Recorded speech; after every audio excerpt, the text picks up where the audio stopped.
à une assemblée, ce qui n'est pas négociable dans ce pays, c'est laïcité et égalité homme-femme. Mais pourquoi tu le dis à cette assemblée-là de citoyens majoritairement français? Je vais te dire une chose, c'est pas négociable pour moi la laïcité, mais qui la négocie aujourd'hui?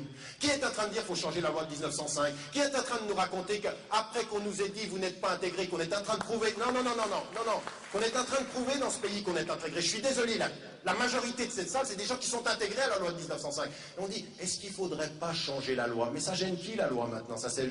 Quand on est trop... Alors, pendant des années, on nous dit on ne changera pas la loi, intégrez-vous. Maintenant qu'on est intégré, on dit on change la loi. Ça ne va pas ou quoi? Donc, je veux dire, à partir d'un certain moment, je suis désolé. Aujourd'hui, la laïcité n'est pas négociable. Dites-le avec nous. Dites-le que dans ce pays, il faut appliquer la loi de 1905 comme elle est, égalitairement pour tous les citoyens. Parce que le problème, c'est que la loi dans ce pays, elle n'est pas appliquée de la même façon à tous les citoyens. Elle n'est pas la même pour un citoyen juif, pour un citoyen chrétien ou un citoyen musulman. C'est ça la réalité. Donc, non. Oui, non, bien sûr. Deuxième élément, l'égalité homme-femme. Je veux dire, à partir d'un certain moment, il y a un musulman qui dit non, nous on est pour la discrimination des hommes et des femmes.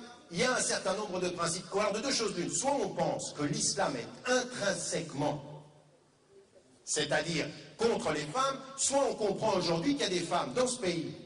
Elles sont éduquées, elles sont formées ici, elles sont françaises, de confession musulmane.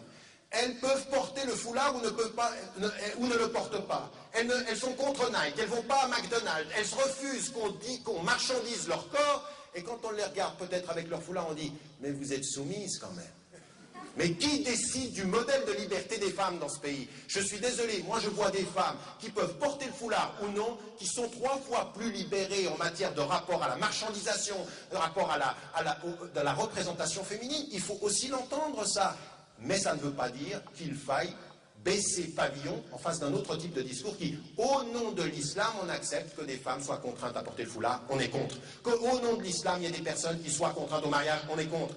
Il y en a plein de personnes qui disent ça, il faudrait peut-être qu'on commence à entrer. Alors, moi, ce qui me paraît plus important, c'est que quand on est dans une assemblée comme ça, moi, ce qui n'est pas négociable dans ce pays, ce qui n'est pas négociable, et j'aimerais qu'on le dise, mais il faut qu'on le dise tous ensemble, ce qui n'est pas négociable dans ce pays, c'est la discrimination au faciès. Ce qui n'est pas négociable dans ce pays, c'est le fait qu'il y ait des emplois pour les uns et pas d'emplois pour d'autres. Ce qui n'est pas négociable dans ce pays, c'est une application de la loi à géométrie variable selon qu'on est un citoyen reconnu à égalité ou représenté de façon discriminée ou minoritaire. C'est ça pour moi qui n'est pas négociable. Le reste, c'est acquis. C'est simplement une espèce de ronronnement qu'on est en train de nous faire chaque année pour essayer de nous stigmatiser, de mettre une certaine population. Il faut le refuser. Vous devriez être dans l'altermondialisation au premier rang de ce combat avec nous, si nous sommes du même combat, et nous en sommes. Nous sommes de ce même combat. Et ma conclusion, elle est celle-ci, c'est de dire que tout ça, ce sont des critiques qui sont adressées généralement, mais que nous avons aussi, nous, citoyens, d'origine immigrée, comme on dit, ou des citoyens français aujourd'hui de confession musulmane, il y a un vrai problème. Et moi, j'en cite 4, je mets simplement les points. Il y a un vrai problème. Et je suis désolé, on a aussi ce qu'on mérite. C'est qu'à partir d'un certain moment, il y a une véritable acceptation de la victimisation.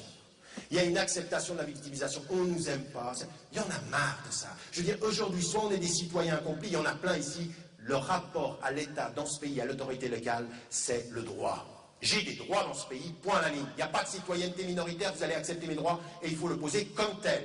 C'est-à-dire qu'à partir d'un certain moment, moi quand je discute avec Bernard Cassem ou avec d'autres de l'altermondialisation ou avec des autorités, j'ai rien à lui prouver. T'acceptes pas, on a des principes et on discute à égalité, point à la ligne. Et c'est comme ça qu'on va discuter avec n'importe qui. Cessons la victimisation, elle est entretenue par un certain nombre de personnes qui pensent à notre place, elle est acceptée par un certain nombre de personnes qui aiment qu'on pense à leur place, ou qui aiment se mettre dans une position conflictuelle. Et c'est le deuxième problème, c'est cette vision du regard absolument conflictuel.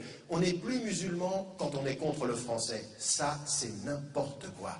Et je suis désolé, ça existe dans nos milieux, dans nos associations. C'est-à-dire de penser que l'islam n'est véritablement purifié que quand il est en opposition. Non, aujourd'hui, ce qu'il faut qu'on construise, c'est un véritable discours des valeurs communes. On a le droit à nos valeurs, on a le droit à notre identité, mais on a des valeurs communes. Et c'est là-dessus qu'on doit discuter. Nos spécificités, par ordre de la loi et de la Constitution, elles sont respectées dans ce pays. Et à partir de cela, on a des valeurs communes, il faut qu'on s'engage, il faut aussi qu'on arrête de mélanger les genres, Tout ce qui est aujourd'hui la réalité de la politique sociale, de la discrimination à l'école n'est pas contre l'islam. C'est autre chose. Et surtout, il ne faut pas tomber dans ce piège. Il ne faut surtout pas tomber dans le piège de dire aujourd'hui que c'est l'islam qui produit de l'antisémitisme dans ce pays. Ce n'est pas vrai.